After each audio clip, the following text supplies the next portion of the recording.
The scale and speed needed for the transition to clean heating and heat pumps should not be underestimated. Fortunately, there are excellent international examples that many can learn from.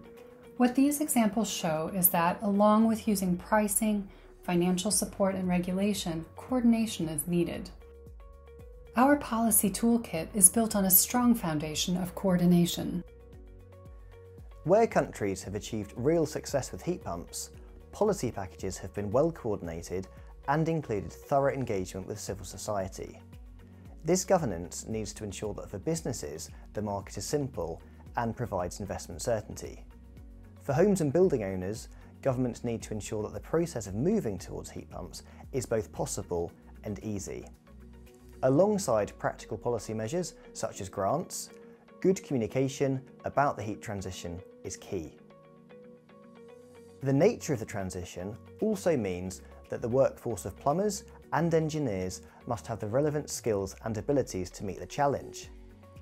Industry also needs to be aligned to ensure that businesses across the supply chain can meet demand.